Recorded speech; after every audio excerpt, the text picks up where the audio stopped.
Hello and welcome to Newsblitz. I am Shegun Jumu. Before we continue, remember the coronavirus is a deadly disease. Wash your hands with soap for at least 20 seconds regularly or use a hand sanitizer. Also, wear a face mask when outside and maintain some physical distancing. We begin with news that the National Security Advisor, retired Major General Babagana Mongono, has identified Jamaat Nasr Islam Wal Muslim, the Islamic and Muslim Support Group, and ISGS as groups bolstering terror activities in Nigeria and other Sahel countries. The National Security Advisor spoke at the 14th workshop of the League of Ulamas, Preachers and Imams of Sahel countries in Abuja. He urged Islamic preachers and imams to deploy their vantage positions to canvass support for ongoing counterterrorism operations. He observed that alliances between the clerics and security forces should be the backbone to rebuilding our terrorism-infested communities. In the meantime, the Department of State Services on Tuesday raised an alarm that certain groups and individuals intend to cause a breakdown of law and order in the country. The service said this is more so as it observed that some persons who are desperately seeking power use wrong and skewed narratives to not only mislead citizens but overheat the polity. It said already such persons are exploiting and politicizing the issue of insecurity in parts of the country for pecuniary and other selfish reasons. Addressing newsmen in Abuja, Public Relations Officer of the DSS, Peter Afanaya, said many simply want to use the situation to cause divisions among citizens, seek cheap popularity, and or present the country as ungovernable. The service also raised an alarm that recessing members of the National Assembly and State House of Assembly and other public and private sector workers on vacation may be predisposed to threats of various degrees. In the meantime, Nigeria's Minister of Communications and Digital Economy, Issa Pantami, has said Nigeria must utilize digital technologies that leverage data if it must overcome its security challenges. The minister said there is the need to explore ways to tackle insecurity through the effective use of data and digital technologies. He said this at the maiden annual conference of National Information Technology Reporters Association of Nigeria, NITRA. We now live in a world where all of us, well, maybe nearly all of us, have one form of digital footprint or the other.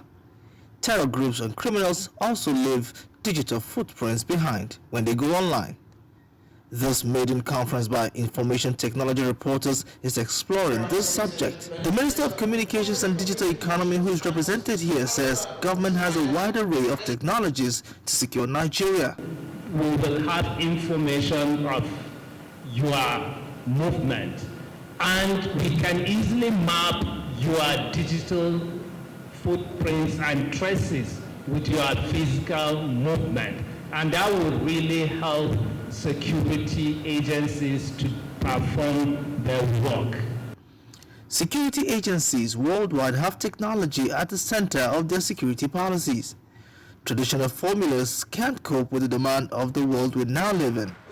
This is why ICT or digitization tools are needed to tackle the menace of insecurity in the country. Some of the challenges, Galaxy Backbone built a solid digital infrastructure and shared service platform, which today has the only Tier 3 uptime certified data in the public sector. Earlier in his welcome address, the President, Mitra Abuja chapter, said the conference theme was chosen as a way of drawing the attention of state actors to digital platforms that can be leveraged to address Nigeria's security challenges. Our platforms can be used to check some of the security challenges that we're having in the country.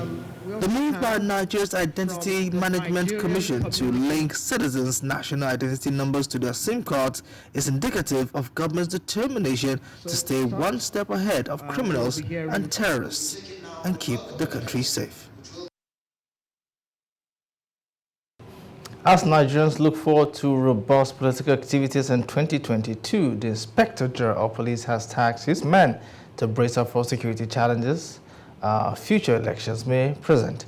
The police chief also tasked the commissioners of police in charge of state commands to provide watertight security before during and after the Yuletide celebrations. Correspondent Samuel from compiled this report. Few days to Christmas and New Year celebrations, the commissions are here in Abuja to map out strategies against activities of bandits and take proactive measures against actions that may threaten peace and security of Nigerians. Be prepared to strengthen your leadership capacity in dealing with crimes customarily associated with the end of year. Commending the officers for the hitch conduct of the Anambra governorship election, the police boss is also upbeat on providing the needed security for both pre- and post-2023 elections. What this translates is that we will not only be dealing with traditional crime, our capacity as elite agency in internal security management will no doubt be stretched out to cover management of threats that will be associated with an active political space year 2022. The IGP was also quick to remind men and officers of the force that the ugly incident of EndSARS protest should not be forgotten in a hurry. He warned that any human rights violations will not be treated with kid gloves. This operation could be well coordinated, and any personnel caught involving himself or herself in any unethical act will be firmly dealt with. If such misconduct resulted from supervisory negligence, the lines for others will also be held vicariously liable and dealt with. The meeting is expected to come up with solutions to killings and threats from bandits operating in Zamfara and other northern states of the country.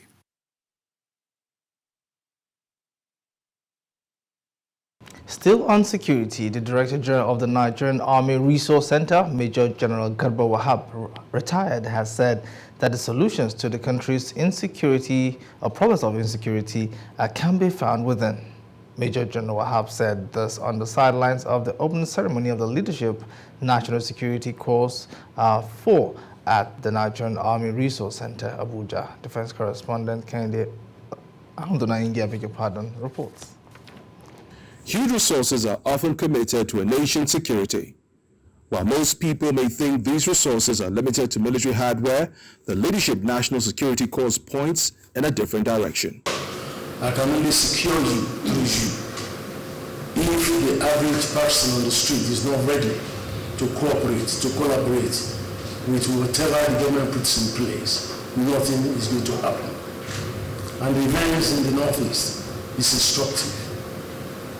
We keep on using kinetic approach to whatever we're doing.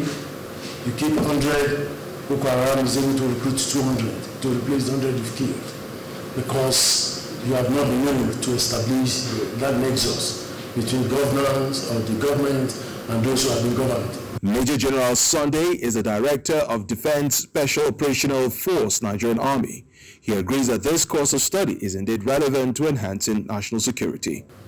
National security is a primary thing that we are all supposed to be involved in, and it is a very nice thing that the center have deemed it fit to continue to groom senior level career personnel, senior officers in the various agencies, to continue to have the breeding, the grooming of those people who are supposed to be in the leadership position in our national security apparatus. A cross-section of Nigerians may be of the opinion that Nigeria needs external help to address its security problems.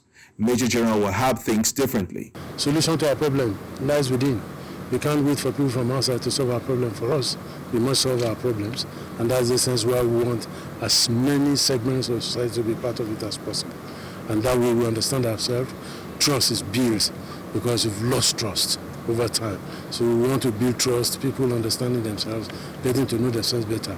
So that if there is anything, you can call somebody, for instance, a soldier from ND or from one division having a problem or there is an issue. You can call somebody from National Union of Road Transport Workers, and they can call somebody in Kaduna to tell them, meet this person, and the issue can be resolved. But they need assistance from you, and they'll be able to get the assistance. That's the essence of the whole thing. The course runs for a duration of 4 days. The course is aimed at conceptualizing the concept of national security and the deconstruction of its wider use and application, examining current trends and challenges in both hard and soft security. From Abuja, Aon Denangia, Silverbird News 24. President Muhammad Buhari has written to the Nigerian Senate seeking the confirmation of a ministerial nominee, Muazu Sambo, from Taraba State as Minister of Power, replacing Salaman, who was sacked in September along with Sabo Nunu, the ex-agricultural minister. Reading the letter on the floor during Tuesday's plenary, President of the Senate, Ahmed Lawan, says President Buhari in this letter urged the Senate to screen and confirm the nominee for appointment. President Buhari also nominated 6 national commissioners and 1 resident electoral commissioner for the Independent National Electoral Commission, INEC. Dear distinguished Senate President, confirmation of ministerial nominee.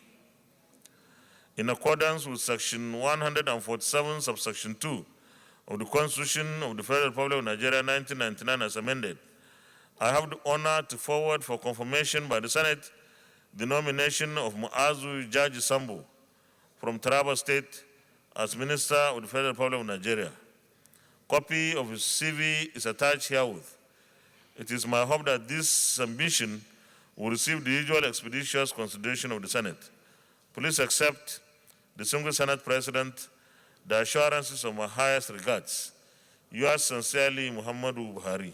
Request for confirmation of the appointment of 6 national commissioners and 1 resident electoral commissioner for the Independent National Electoral Commission, INEC.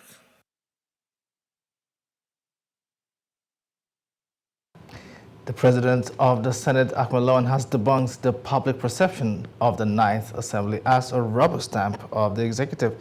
Senator Lawan noted this at the Distinguished Parliamentarians Lecture in Abuja when he spoke during a lecture organized by the National Institute for Legislative and Democratic Studies. Senate correspondent Atinike Nuke has details.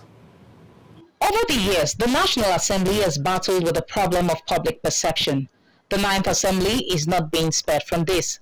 At this gathering of parliamentarians organized by the National Institute for Legislative Studies, President of the Senate, Senator Ahmed Lawan, and his counterpart in the House of Representatives tries to clear several misconceptions around the National Assembly and its operations. Of the legislature is examined in a comparative perspective to understand some of the factors that contribute to the misperception and misunderstanding of the legislature and how that affects the legitimacy of the legislature in particular and democracy as a whole. Thirdly, the paper presents what I consider as the reality in courts of the legislature beyond the negative characterization and public perception.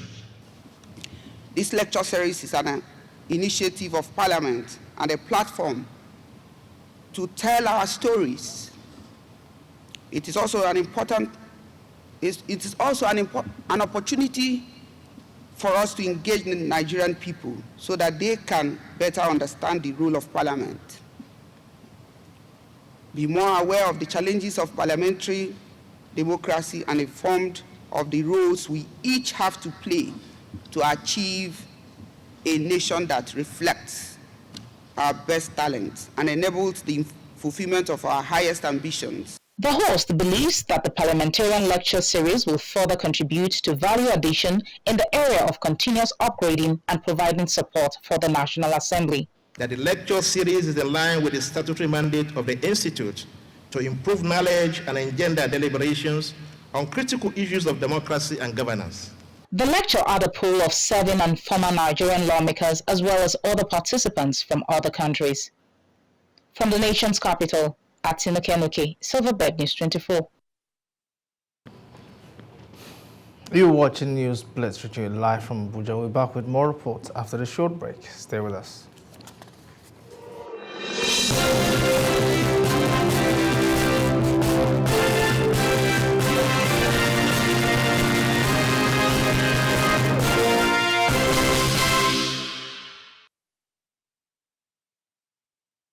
The Minister of Finance, Budget and National Planning, Zainab Ahmed, has said there was the possibility of introducing new taxes, levies and tariffs in the near future when the nation's economy begins to recover.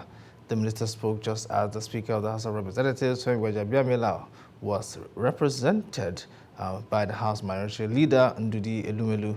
The Speaker stressed the need to reposition the nation's financial system to plug waste, close openings for corruption, create opportunities for employment, as well as stimulate stability and growth in the nation's productive sectors within the wider context of the quest for economic recovery in the country.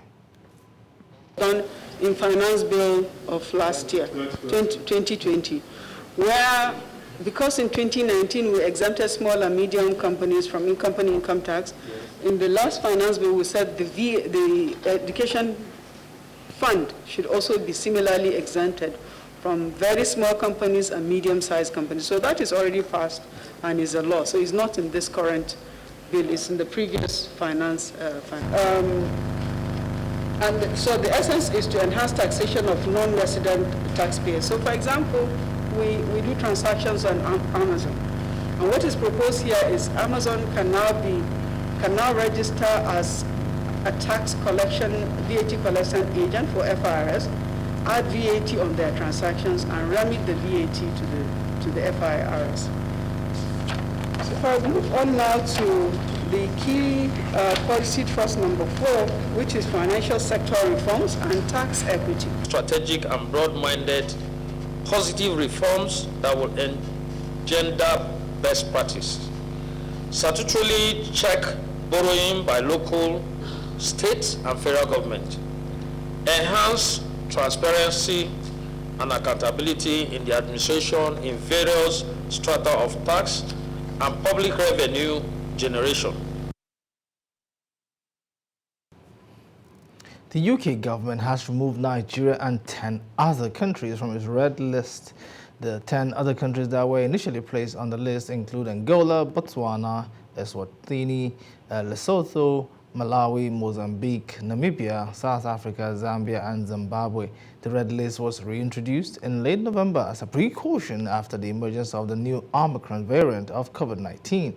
But ministers have cited the further spread of the variant as a reason for reviewing travel rules. A civil society organization is urging the federal government to integrate mental health care services into primary health care centers. It says these centers remain the most accessible to the people. The CSO states that a lot of primary health care centers in several communities need to be revitalized as they are either lacking staff or medical facilities. Mental health is very poor in Nigeria, and there are a whole lot of things in terms of the causes. So drug and substance use needs to be addressed too. So we want a comprehensive healthcare service for young people.